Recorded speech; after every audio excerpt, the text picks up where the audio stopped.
We talk about the resources. I'm super excited. I'm like, hey, listen, I'm going to bring back as much as I can to the team, but I want to know more to be able to better do that. So I'm You're excited. sweet. You're so kind. Today is the initial launch for this school year. You've not missed anything at all. Tier 1 interventions is not sequential. Any standalone module is good on its own. Welcome, everyone. This is Tier 1 Interventions Podcast. I am one of your hosts, Jonily, Zupancic, math specialist. And my co-host is here, co-author, partner in crime, all of those things, Cheri Dotterer, an occupational therapist and neuroscience expert.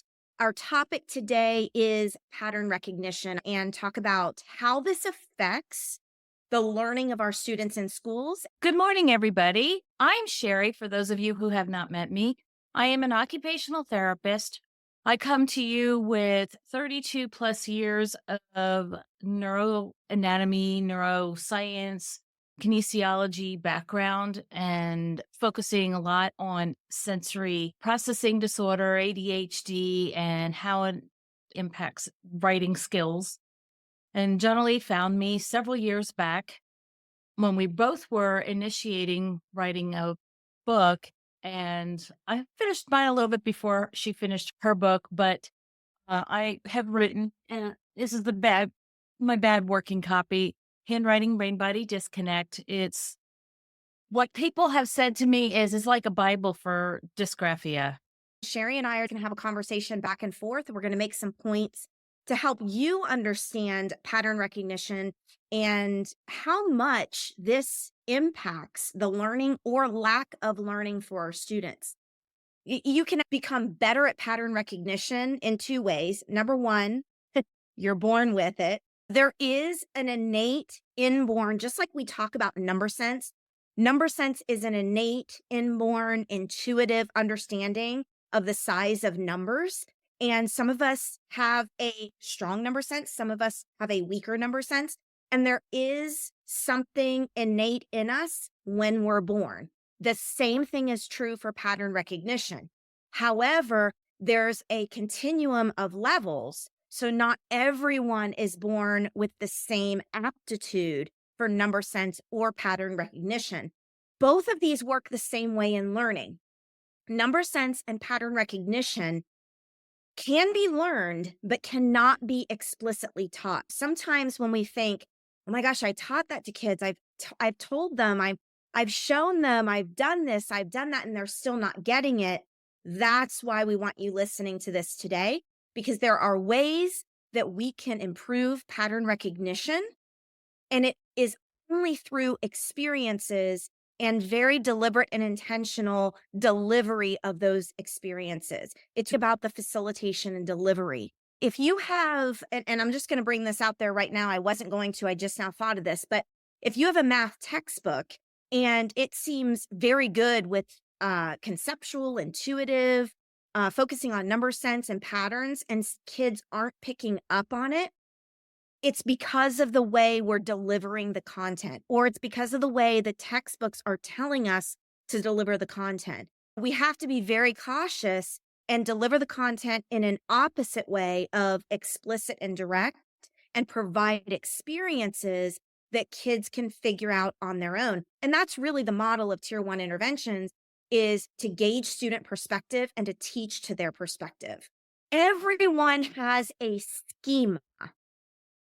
A schema is created through our experiences. When kids are at school and we are trying to connect to what we think are their experiences, and we haven't extracted their perspective of experience, we are not making connections and associations for them. The only way that we can improve memory and retention of content by the way that we teach is to connect to a student's personal schema. And their schema is their perspective based on their experience, not the experience that I assume that they have.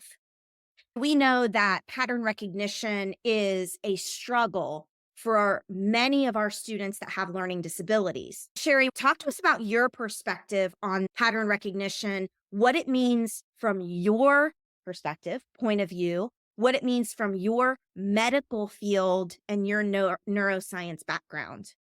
When I'm doing an assessment on students, a lot of what I am doing is pattern recognition because visuals are the foundation of being able to interpret one's life. Now, we have to combine that with auditory, that I know. But if the visual is not present, the auditory will take over, and then things like echolalia will impact one's life.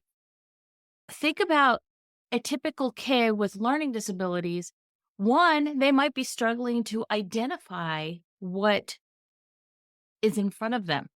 Can they understand that it's an A? Can they understand that it's a 5? Do they understand that it's a parentheses? What about this? What do they know about that? Is it something that is intuitive? Is it something that confuses them? The diagonal. It could be representing a fraction. It could be representing specifically a diagonal. It could be representing multiple different things in life. Cheri, I love this. And just to point out, what Cheri and I call this is a stimulus to stimulate thinking in the classroom. A stimulus has to be as naked as possible. What I mean by that is we remove the noise. The noise is anything that gets in the way or becomes a barrier to learning. Noise like words, noise like questions that prompt answer getting and solving. Kids that play school, they can handle all that noise, the words, the questions, the structure. But the way Cheri just presented this is a perfect example of a stimulus that is going to allow to open up student schema and perspective. They may say, that's my skateboard ramp. They have perspective, and we have to hear and listen to that, and then use responsive teaching to be able to respond to their perspective and align it with what I know that they need to be taught. Sometimes their perspective takes me off guard. I'm just saying that. It takes me No, off guard, very and I'm true. going, Yeah. what are you talking about? Yeah. Don't give me any Pokemon references because I won't get them. There you go. But kids will. Mhm. Kids will give you Dungeons and Dragons. They will give you Fortnite. They will give you those video games. Angry Birds, that was years ago, but I think Angry Birds is still around. But Angry Birds did use a lot of diagonals And projection, parabolic. Cheri, gosh, you make a good point. These kids are going to give you what we think are off the wall things. However, how do we respond to that? That's what I mean by responsive teaching. The number one way we need to respond to that is to celebrate their thinking. To celebrate their thinking. We don't want to offshoot it. We don't want to dismiss it. We don't want to disregard it. That is the worst thing we can do, because now you've created a bigger barrier to learning, access to you. Great point, Cheri. Start with Angry Birds. Hopefully you know a little bit about Angry Birds that you can take where they are and bring them to where you are. As Jonily and I were talking a lot about pattern recognition, gosh, it's been like 2 years that we've been really delving into what pattern recognition is. We have discovered that there's 3 stages to pattern recognition. The first stage is understanding forms. I just put up a diagonal. The diagonal is a form. I write the word topology there. It is just another word for form. Topology is actually a branch of mathematics. Who knew, right? It's where you take Mr. Incredible and you stretch him, but he's still Mr. Incredible. You twist him around. Gumby. Oh gosh, did that date me? Does anybody remember Gumby? I know Gumby. You take Gumby and you twist him around. He's the first version of Mr. Incredible. But looking at forms, think about size, shape, color, and constancy. Constancy is the same shape in different directions. To make this mathematical connection, we talk about, yes, topology is a complete branch of mathematics. I want to bring another connection there, which is transformations, reflections, rotations, dilations. Dilations is when you scale, make things bigger or smaller, similarly, proportionally. Seventh grade standards, constant of proportionality. The reason I bring those out there is those are not just important for mathematics. There's a reason those are in our math standards. And oftentimes as math teachers, especially secondary math teachers, we think those are just a check off for our standard. We as secondary math teachers do not understand the neuroscience behind why we work on those skills. We may teach transformations, give a quiz on it and a test on it, understand, okay, these kids get it, these kids don't, but we don't have the best instructional delivery on how to help give kids experiences on how to get it. Because when those shapes change size, we know if the line segments are larger, similar by scale, the angle degrees stay the same. Mathematics is the language and the set of rules based on the neuroscience of what Cheri just described.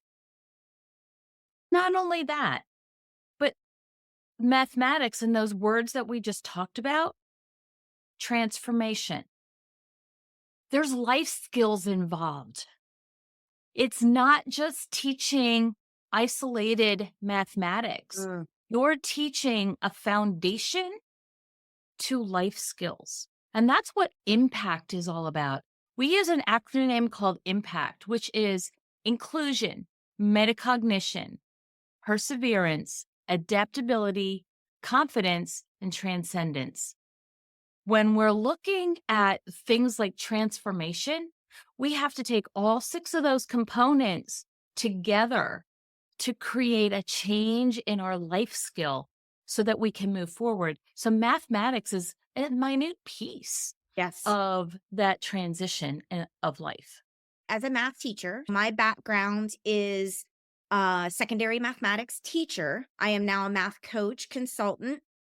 And as Cheri's talking about these other life skills, my perspective of teaching mathematics is I use mathematics standards as the vehicle to teach thinking, reasoning, habits of mind, practices, decision-making, problem solving. I use mathematics to teach life. That's the first perspective I think everybody needs to understand as you're listening to the Tier 1 Interventions podcast. And for those of you that are a member of Tier 1 Interventions, we have to understand that there is a mindset, a belief, and a philosophy of how we utilize mathematics if we're going to teach mathematics in this way. We had it talked about a diagonal, but think about this shape. This shape is the connections of the 2 most easiest pencil strokes to form. So they're connected, but the vertical line and the horizontal line are the easiest pencil strokes to create. And then we just close the box. How many things do we use life skills wise with a square? We teach breathing exercises to kids with a square.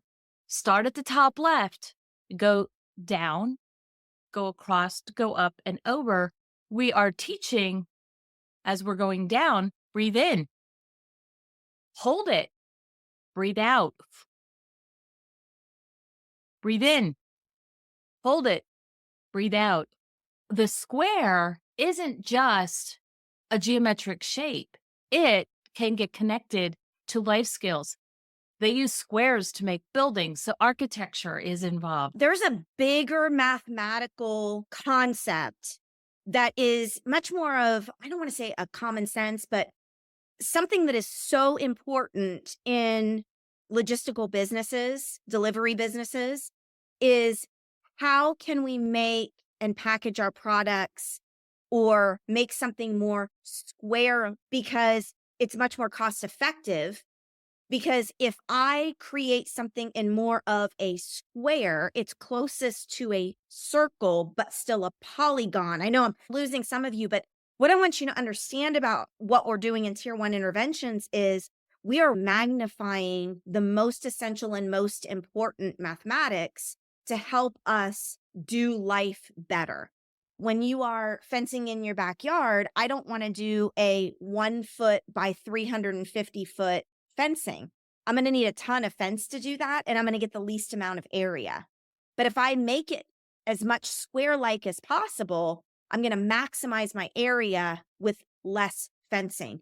I know what we're talking about is sounding like all these random pieces, but I like this today because we don't think about all of these associations and connections and how important it is to teach these math skills in this perspective. So go ahead, Cheri, because I think I know exactly what you're going to do next. It's another point. During Saturday math, Jonily brought up this comments about the square tilted 45 degrees. Kids don't know that is still a square.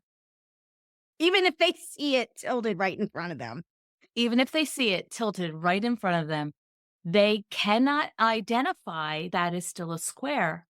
And there's also a whole lot of other mathematics that Jonily brought into the square that is tilted 45 degrees.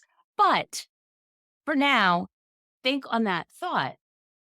One of the easier to write is the circle. However, the circle is much more complex mathematically. Look at the dichotomy. I often talk about literacy and the A, capital A, because of the diagonals, is the most difficult to write, whereas the A is the first sound that's coming out of a baby's mouth. Circle is one of the more easy lines to create logically, but is much more complex mathematically. Do you see this dichotomy that's happening all around us? How about this? Maybe I don't quite have my numbers lined up right. I was not trying to be perfect here, but what do I have in front of you? Somebody tell me more. What is it? A clock. A clock. Perfect. The 3 is at where the 3 typically goes for an analog clock. The 6 is where the 6 goes. This you're not going to see as often because of the way the hemispheres are made in our brain. However, how many of you have seen this? This is a good connection and an assessment for me for kids that lack a number sense. When I have kids or I give them a circle and I have them write the numbers of the clock, whether I do this at a 3rd grade level or a 10th grade level, 7th grade level, I watch for which numbers they put first, second, and third and where they place those numbers. And that gives me an indication of their mathematical number sense. It's an assessment that I use frequently as one of my evidence pieces to see if they need instructional experiences to increase their schema on the clock and the placement of those numbers. Because if they do, they're going to struggle with percents, fraction, area, angles. They're going to struggle with all of those pieces later on. Neurologically, this tells me a whole lot about the person's brain. The 12 is at midline. The 11 is at midline. And all the numbers are around to the left. Did anybody have anatomy, have enough anatomy in their history, in their science classes, to tell me what happens to your central nervous system when it compares to your peripheral nervous system? No? Amy's saying no. No to Sarah. The left side of your brain controls the right side of your body. The right side of your brain controls the left side of your body. So this is written down the left side. Down the left side, that would be the right brain. This is down the right side.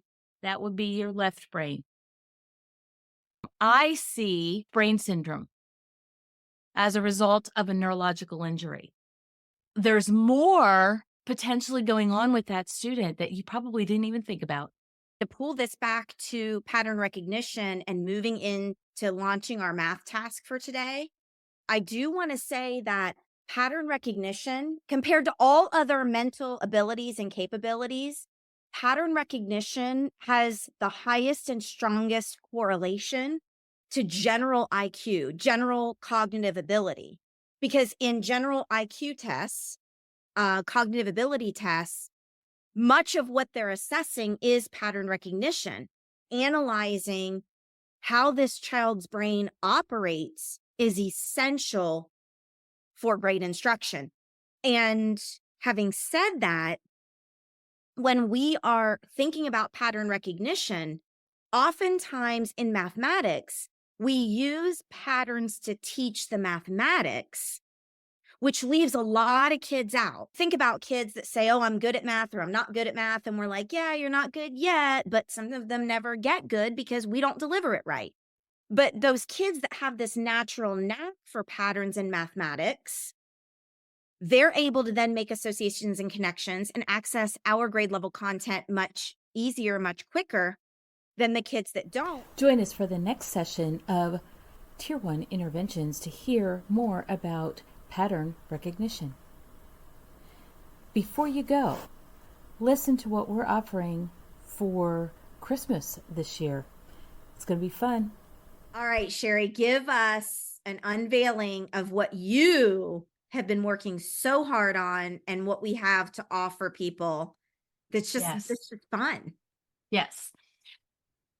This came totally out of left field and totally not in my thought process until I got something on Facebook one night that said, why don't you do this? And I'm like, but I can't. There's nothing we have to offer. We do.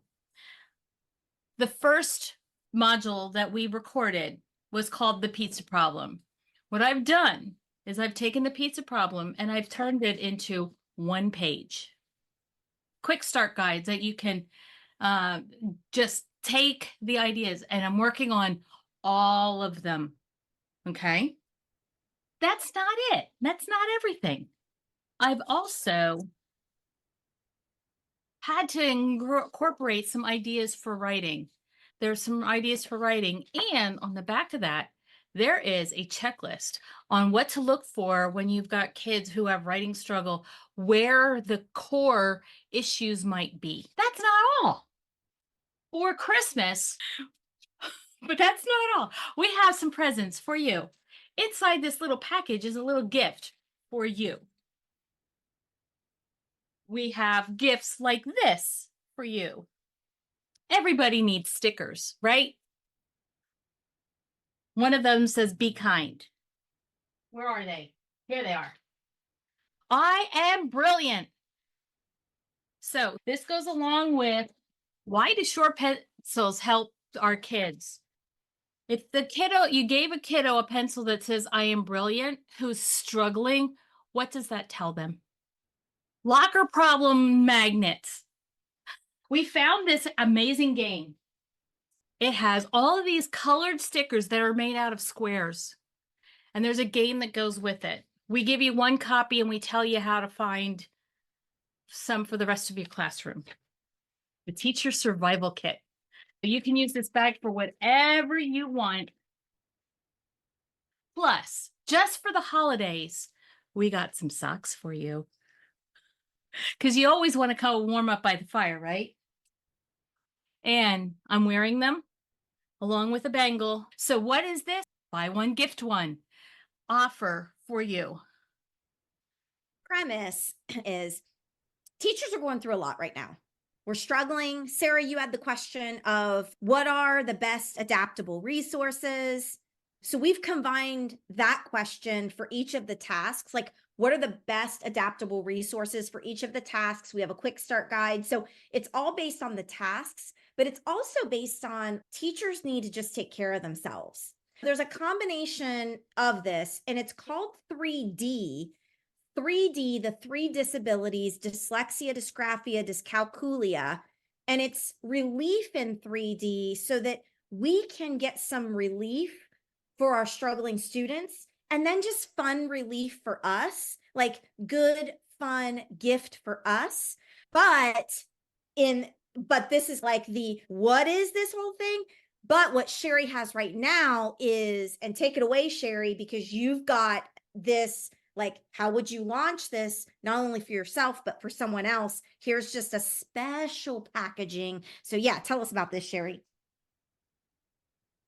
How many other 7th grade teachers, and I don't know if you guys do a gift exchange, but your Secret Santa gift could be right here, right now, and it could have stuff for your fellow teachers as well as something for you to put to the side.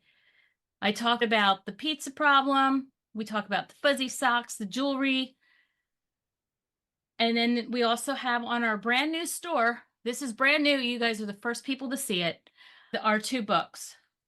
The other thing is we have a new fax texting service. This is our text number. It's right down here. And I will be asking each one of you to send me a text that says, yes, please text me Tier 1 interventions information. I know we're coming to the very end. This is after a lot of you have hung up today, but use that phone number that's on that link. Text me, yes, I want Tier 1 interventions reminders via text message so that I can add you to the list and we can remind you that way as well. We have a lot in store, a lot coming up, a lot to unveil. It's going to be an amazing year, not only with the Tier 1, but also with all of these additional things that we will have to offer. And some of the things we come out with, you guys will be gifted some of that for being Tier 1 members. Have a great day.